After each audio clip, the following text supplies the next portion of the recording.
Welcome to this video presentation entitled The Informatics for Integrating Biology in the Bedside, i2d2 Cohort Discovery Tool.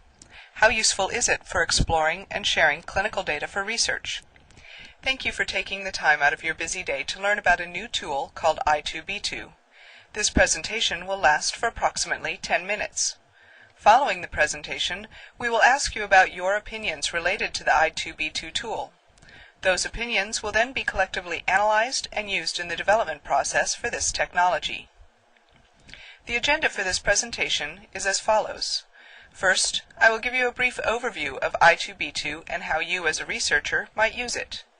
Then I will guide you through two different scenarios, demonstrating the actual i2d2 interface so that you can see exactly what it looks like and how it works. At the conclusion of the demonstration, your thoughts and opinions will be solicited. So let's begin. i2d2 is an acronym for Informatics for Integrating Biology in the Bedside. It was born over 15 years ago as a research patient data registry at Partners Healthcare. Then, in 2004, in response to an NIH Roadmap Initiative RFA, Partners Healthcare extended the RPDR to the open source product now known as i2d2.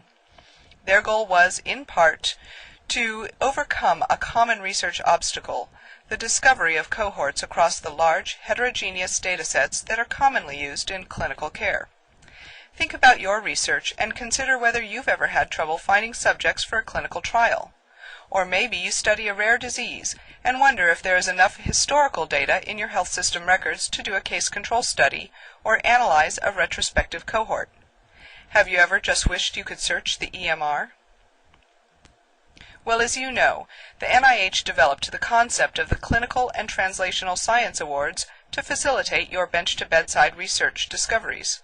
Part of the operational activities implicit in the philosophy include assisting investigators with data management needs, being able to retrieve data from clinical systems for reuse in research, and developing a research data warehouse. To achieve these goals, i2d2 was chosen for its versatility, availability, and open source code.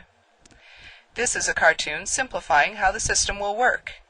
Imagine being able to search from all of the data contained in the EMR, the laboratory system, the hospital billing system, or even the genomic database. With i2d2, those original data sources are transferred to a data warehouse. A lot is going on behind the scenes here to make these data consistent.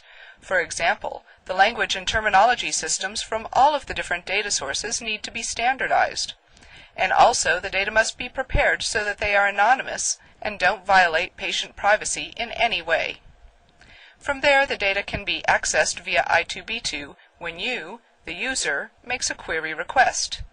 But say you like what you see as a result. Then you can certainly request access to the source data after the appropriate approvals are in place from the IRB. Would the ability to determine the existence or size of a cohort be useful to you? Now say you could run your query and get results back from all of our partnering institutions, University of California, Davis, University of California, San Francisco, and University of Washington. This kind of data query access could both increase the size and the geographic and demographic representation of your sample. Perhaps it would even facilitate new collaborations among these partners. Now consider what may be possible if all CTSA sites were connected to i2d2 and could share these anonymized data for queries. Well, now that you know a little about i2d2, let's explore its interface. During the demonstration that follows, think about your research and how you might use this tool. Our first case revolves around anonymous cohort discovery. Imagine you're interested in studying asthma in the adult Hispanic population because you suspect that there may be some disparities in disease management in this cohort. You already know that there are plenty of Caucasian asthma patients in your clinic to use for comparisons, but you're unsure if enough Hispanic patients meet your eligibility criteria. Well, here's the i2d2 interface. We begin in the upper left-hand box.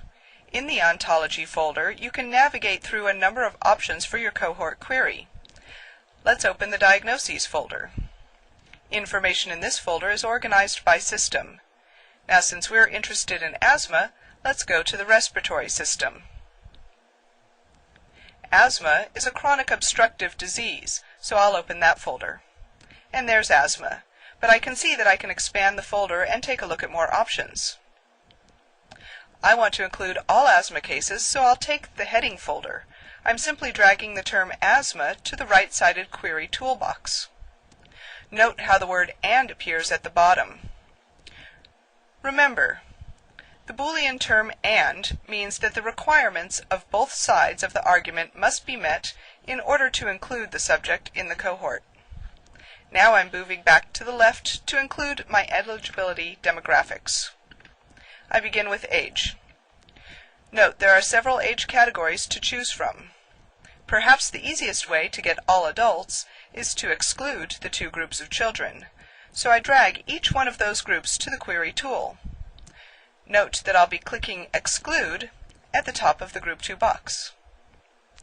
When several terms are contained in a single group, they become subject to the Boolean OR term, meaning that either criterion can be met to include, or in this case exclude, the subject. Now I move to Race and choose Hispanic, dragging that term to the Group 3 box in the Query tool. With this, I'm ready to run my query. I can name the query or accept the default name. In this case, I'll simply request an aggregate count of subjects meeting my criteria. Note the query box in the lower right-hand corner. This is where my aggregate count will display when the query finishes. Okay, I have 24 potential subjects for my cohort. This count may be all you need in preparation for your research project. With a count, you can perform power calculations to include in your data request to the IRB.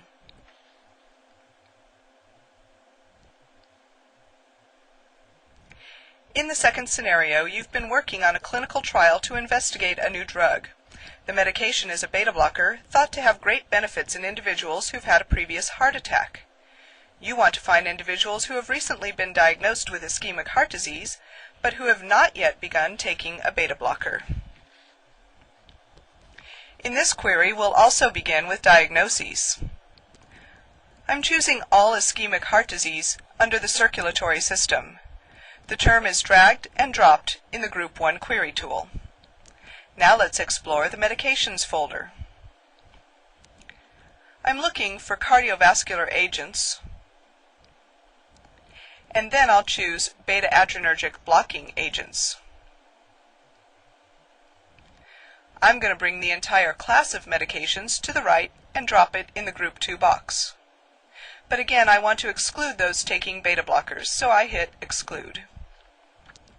Now we want new patients for our study, so I can constrain my search by date. I'll click the Group 1 title bar under the Dates and enter my selected range. Note that for this sample database, I had to use old dates in order to get a result. However, in the live environment, you will be able to select current dates. Okay, let's run the query.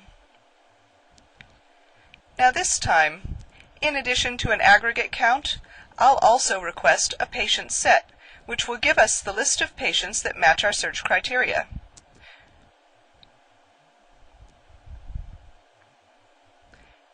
And here we go, we get 11 newly eligible patients for our clinical trial. When I move to the lower left-hand part of the screen, I can open my query results and review the patient set, noting that they represent a spectrum of ages, gender, and race ethnicities.